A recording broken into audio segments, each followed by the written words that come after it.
So up next, ladies and gentlemen, address by Mr. Shankar C. Deshpande, Director, MMR-Heritage Conservation Society and MMR-Environment, Improvement Society, Mumbai, Metropolitan Region Development Authority. Let's put our hands together and welcome Mr. Deshpande to the stage.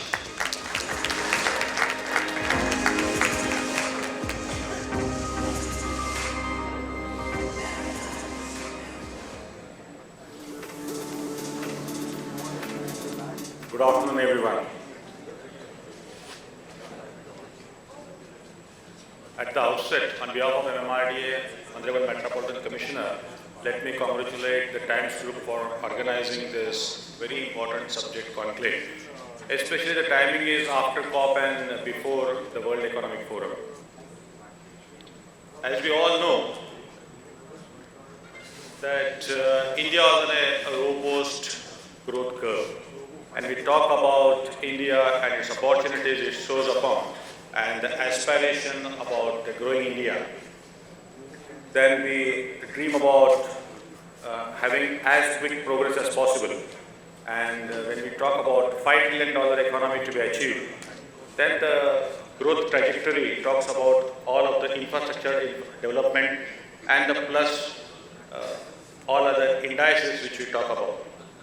But the major challenge which we talk to growth story when it touches the energy story and when they intersect, we have to ensure ourselves that when India grows with a $1 trillion economy, $5 trillion economy, there are two major challenges. The first challenge is that the GDP per capita has to increase, so we come out of the poverty trap and we have major consumer bracket increasing. But we have to also ensure that, and if you see from all the developed countries, when we're talking mainly about the global north, that when we grow, our energy consumption also increases, and energy consumption per capita also increases. But can we afford that when India is growing on now? Can we consume more energy? We need to consume because we need to grow. So the challenge before all of us is now we have to go for renewables, we have to go for clean and green energy. So we consume more energy, we consume green and clean more, so the carbon footprint is less. So that is what is the sustainable growth trajectory. That is what India is faced about. And I think you touched upon it in COP. Mili is my mentor who is here on energy. He talks about that. So when we are all doing this, the second important thing is, are we going to see a huge transformation coming very quickly? Yes. And why is it necessary? And how is it important? We talk about the infrastructure development which is led in Maharashtra, and slowly I'll take to what MMR-D comes from and where I am coming from and how what MMR-D does is so very relevant to bringing the change. And we talk about climate change, what changes we need to incorporate. We're talking about infrastructure-led development story. There are huge investments coming in Maharashtra, and we can't just forget one thing, that urbanization is a defining phenomenon of the 21st century. And why is this happening? You see number of cities growing and the people moving towards cities.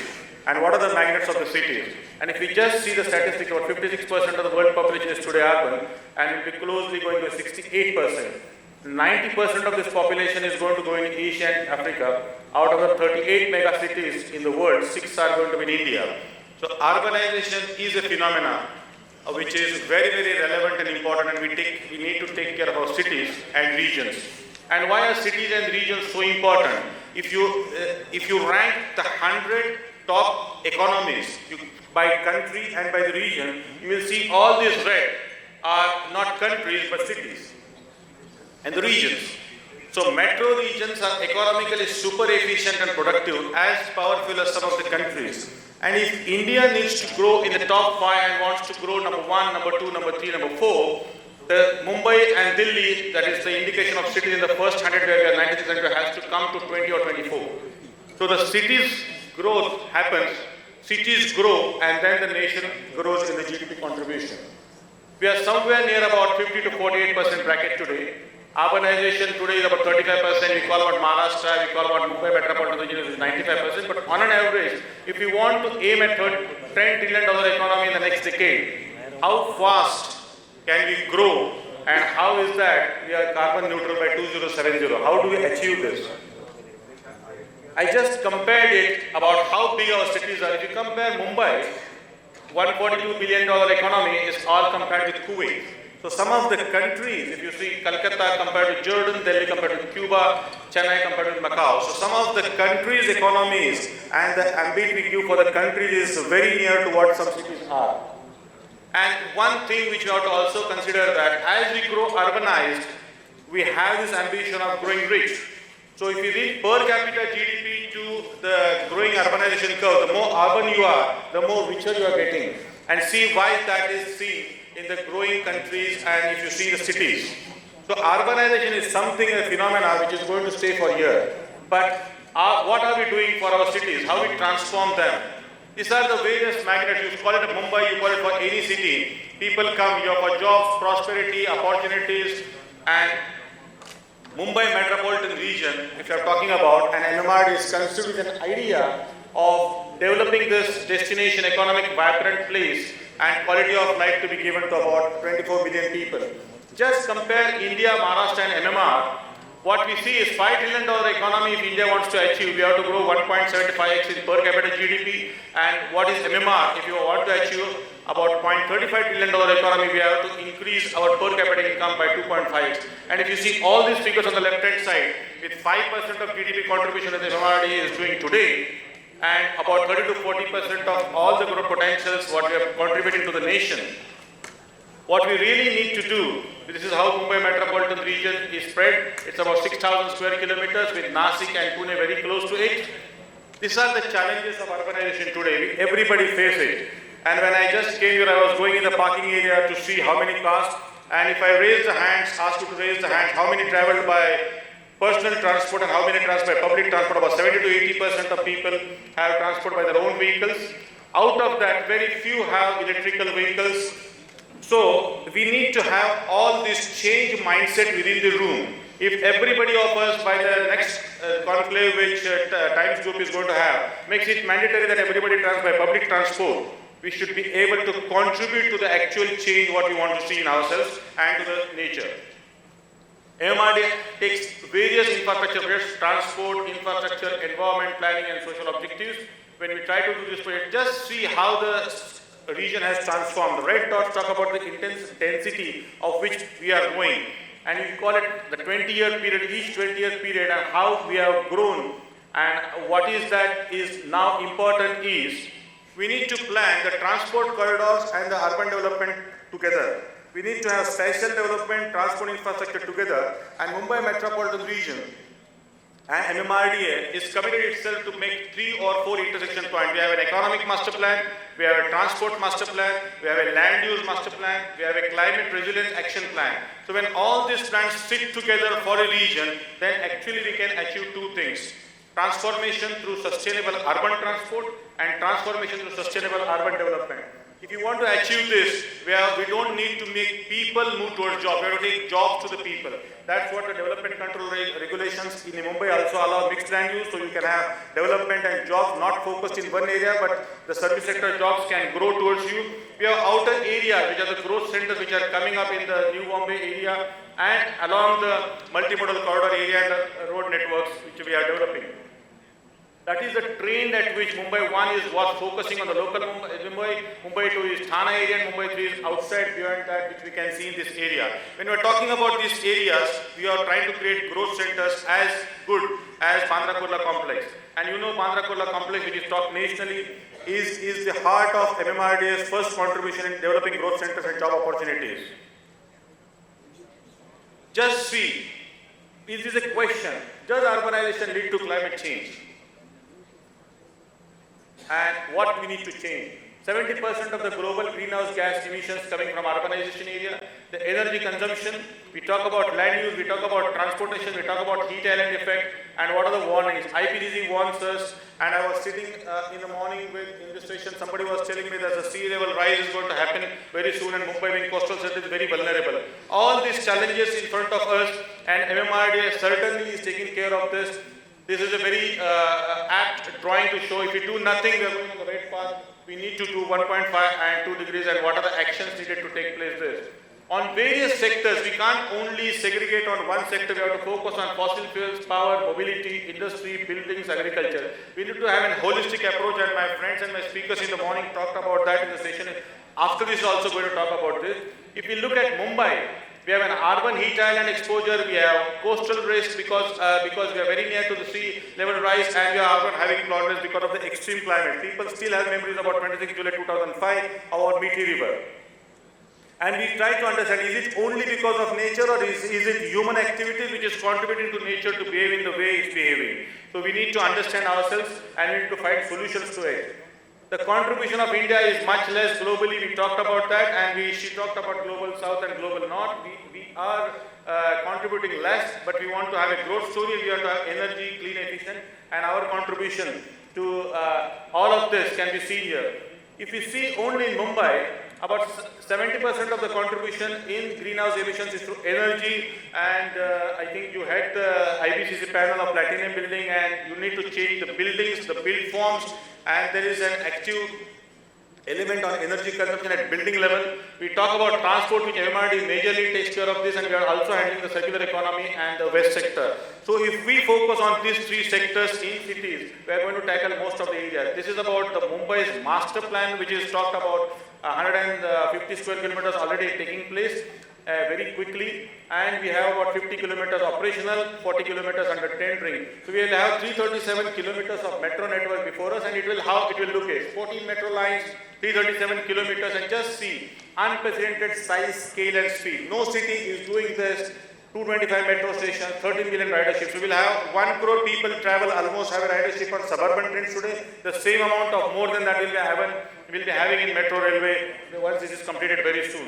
What is this going to be achieved? This is going to have, you will be only walking to your metro stations very quickly. The first mile and the last mile, the bus, auto rickshaw stations will be all electrical vehicles. So in cities, the urban transport sector will be all clean and green fuel-based energy. What is this going to do? Our modal share had come down from 88% to 2060. That's why we are all traveling in cars today. But if you see, the car density and the number of cars has increased tremendously. To say that, what has to be done is we have to increase the 65% share again back to about 75 to 80%. That's why the need of metro has come. Unless we increase the public transport share in commuting, our carbon footprint per capita will not go down.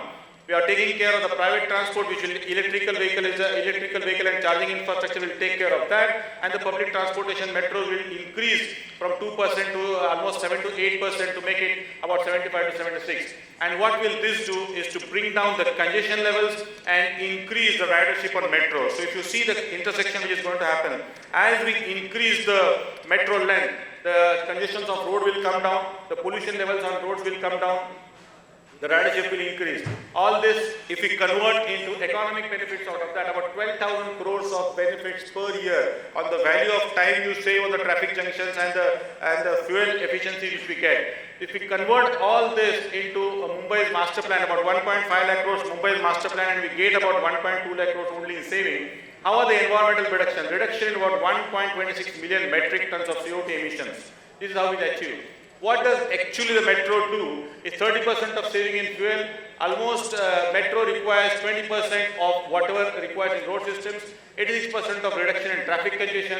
50 to 75% compared to road is the time reduction in travel. All these figures are left to you to only give you about 276 lakh trees is what equivalent of savings we do only by promoting a metro network. This is a delightful travel experience. When we travel by this kind of delightful experience, then I think we will shift ourselves from the public transport, we'll shift towards the public transport from roads and private transport. One of the things that we talked about, a vertical of urban transport, is another vertical of sustainable urban development, which is having transit-oriented development around the stations. When we do this approach and with these various urban infrastructure projects, which is coming up in various areas with 5 lakh crores of infrastructure investment, which is planned for the next 20 years, about 25,000 crores, and we have the decentralized approach of various stations coming up at various places, then we take care of the sea rise, we take care of resilience, and our future is certainly going to be more resilient.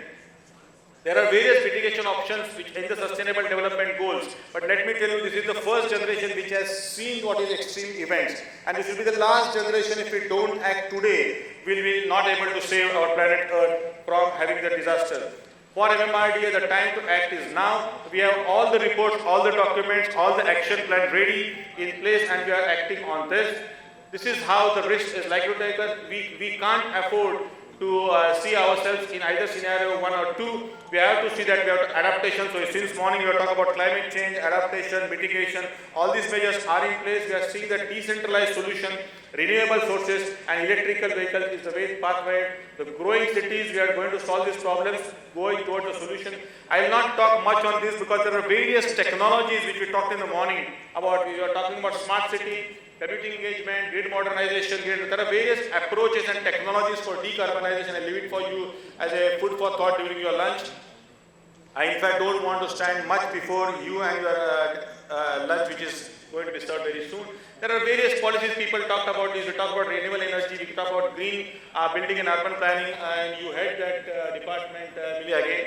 The transportation transformation, waste management, with both MMR is involved in all these initiatives and policies the government is involved upon. We are talking about 5 basically approaches to change how the urban development will be achieved in cities with good governance, livability, bankability, competitiveness and environment. When we achieve all this, and we want to also increase upon what we are are certainly sure that from wherever we are in the livability index, will grow very high. That is why the quality of life to the people is known by how the commuting which are. So anywhere to anywhere in MMR, if you travel in 45 minutes, a distance of about 60 to 70 kilometers, then I think it will be more vibrant economy to go ahead. The clock is clicking 00 and I have the thank you slide. Thank you very much. Because there is nobody here and because there is lavish lunch in between, if there are any questions, if it is allowed to be asked, you can raise 1 or 2 questions, or then I can call it at the end of the session today and we'll all proceed to our lunch. Anybody who wants to make a comment or a question or a thought? Yeah, Millie. It should be an easy one, Millie. Yeah, you can ask, I can hear you and then I can reply, yeah.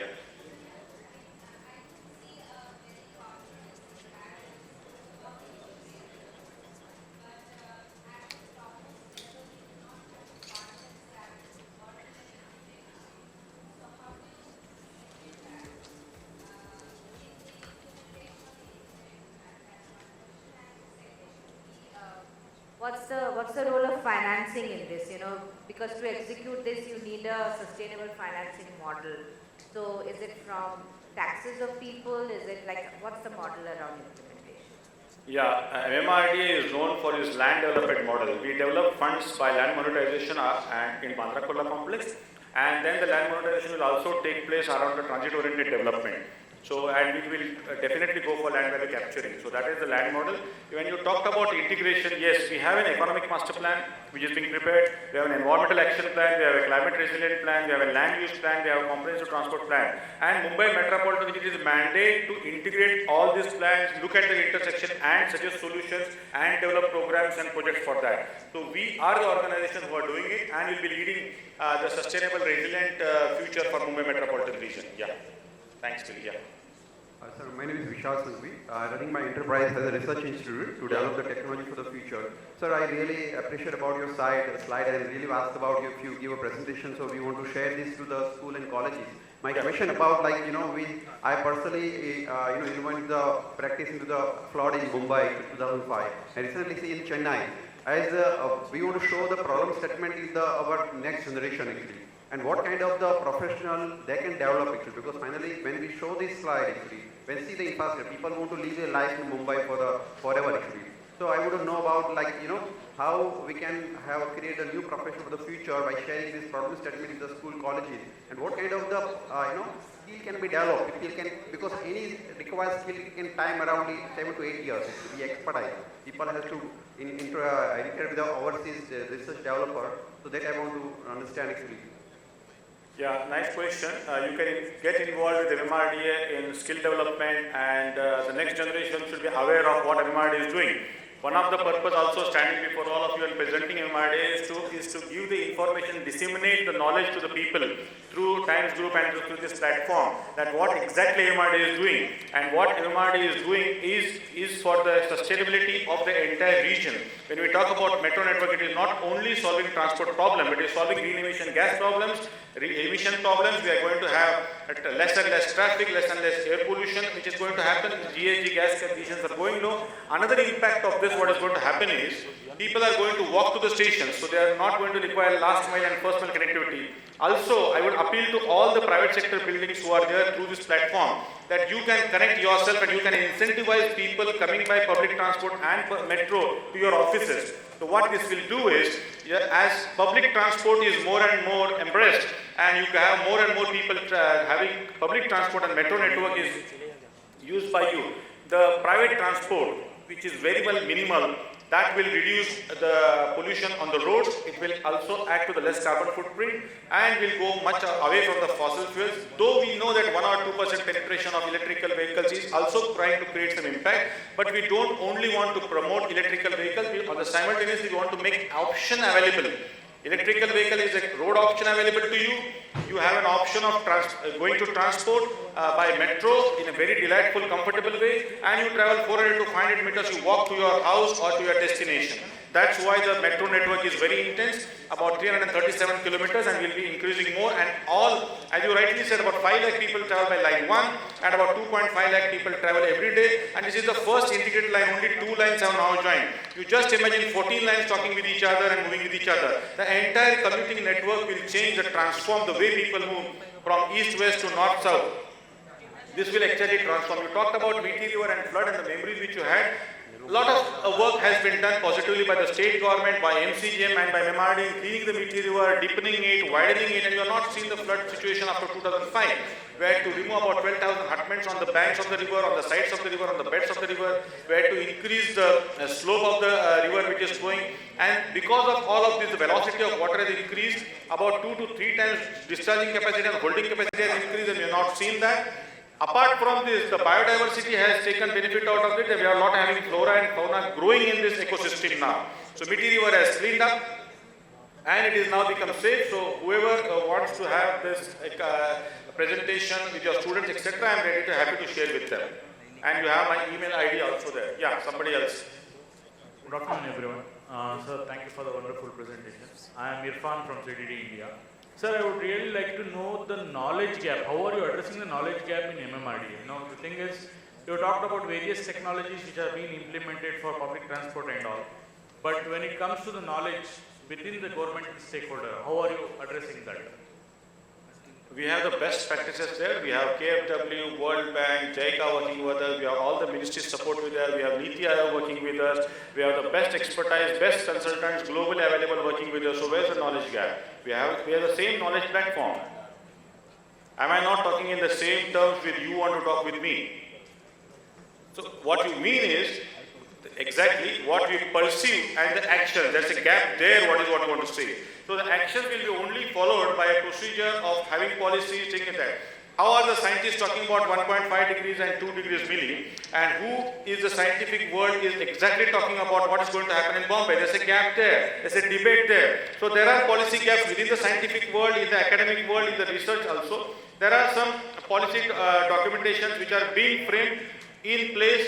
Some are likely to be in place, some laws in place, but we have to all move towards that direction. There cannot be a finish that everything is achieved, and then we have to walk together and we have to help each other. So collaboration and cooperation between private sector and government sector, between the various research lab and the academic world and the government sector. So this multi-sector collaborative approach and verticals talking with each other. The tropical department talks with the coastal department, talks with the energy department, talks with the urban development department. All is that going to happen, and this synergy is going to lead to the transformation. Sir, I have a question. Yeah, who is this is this? Savita Ramohan over here. Yeah, please. Yeah, so I'm from Cleantech Solar. So my question is that what percentage of the proposed metro projects would be using solar energy as the source for powering the metros? The second question I also had is about meeting the population growth. So Mumbai is at 17 million current population, projected to be at 40 million by 2050. So what percentage of this population is likely to be shifting to using the metro, and would it be adequate and sufficient is my second question. And the third question I had is about extreme climatic events. I am from Chennai, and recently we had the cyclone Micham, which badly affected the urban infrastructure, and luckily the metros were unaffected. So along similar lines, how well prepared is the Mumbai metro corridor to handle extreme climatic events? Thank you. Yeah, thank you very much. 3 questions. Start with Chennai and use of energy consumption. See, all the metro stations, you have the rooftops which are solar, and we want to make all the energy consumption which is used for metro clean and green. So we ensure that whatever is coming through the grid is clean and green to us, so the sources are known to all of you. Apart from that, the solar energy which is getting generated, the stations will be independently used for that. So we have, stations will be totally on renewable sources, plus we have to have reliability of the power when we are running metro. So we, in the grid, at the grid level, we are being very clean and green. That is the answer to the first question. The second question was regarding the growing population. Yes, we are going from 24 million to 34 million, and we are ready for that.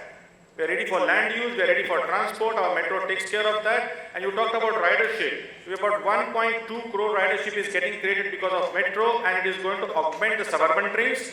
But we are not looking only for this area of Mumbai. We are going Mumbai Metropolitan region. Mumbai is about 500 square kilometers, and Mumbai Metropolitan region is about 10 times bigger, 6,000 square kilometers. And most of the development is going to happen in Thane, New Mumbai, Kalyan, Dombivli, these areas, apart from redevelopment which is going to happen in Mumbai along the transit. Traditionally, we see the development happening, you call it East Station or West Station. So traditionally, we are a transit-oriented city. But now this Mumbai Island, because of the MTHL connectivity, is going to open up huge mass, which is in Naina area, or the third Mumbai area, or the growing futuristic area around the MTHL area. So once those areas come up, and they have a sustainable, good quality of life index coming up, and the job opportunity is coming up, not only will it help to consolidate the growth in Mumbai, but it will also hope to decentralize some of the areas, and we'll see this 24 million going to 34 million, and all people on the livability index going very high with less carbon footprint and more per capita GDP. So we are going to grow rich. We are already young, about 28 to 29 is the average age. The demographic dividend is on site.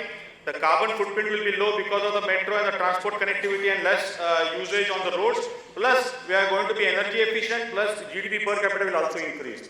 So we have a growth trajectory which is taking economic development, energy conservation, and less of carbon footprint together. And we talk about extreme events. Yes, Mumbai had an extreme event about one in 100 years, 1 in 1,000 years together with and all these cities which are coastal cities are vulnerable to extreme event, and that is why we have to be more cautious. When you talk about Mumbai Metropolitan Vigilance, yes, we are future ready. We are resilient because most of the development which is happening is much away from the coastal line. So even all the scientific world comes together and comes with a figure of some level of sea rise which is going to happen with the tidal effect which is not yet concluded, whether the tidal effect and the sea rise and the rainfall will all combine. So different models working on that together. Even we go for a worst case scenario, we are ready to handle that. Sir, this is Shazid Lahiri I represent the CII IGBC. Thank you for the extensive presentation. Gentlemen, so sorry, final question. Yeah, sorry. Sir, I am Shazid Lahiri. I represent the CII IGBC. Thank you for the extensive presentation. My question is that recently we had read, there was an article by the Honorable Municipal Commissioner that Mumbai is sinking. Is this a myth? And with the kind of action plans you have, if it is sinking by some degree or whatever, is this action plan going to be enforced continuously to help that we do not sink or these kind of eventualities do not happen to us? No, frankly speaking, I have not gone through the article, but I don't know the merits of that. But if you're talking about subsistence, you're talking about subsistence. Sir, it was out in the Times of India, the first page, and it was a very prominent article. Yeah, I missed it. But let me just answer the question. Apart from the article, your anxiety is on whether Mumbai will sink.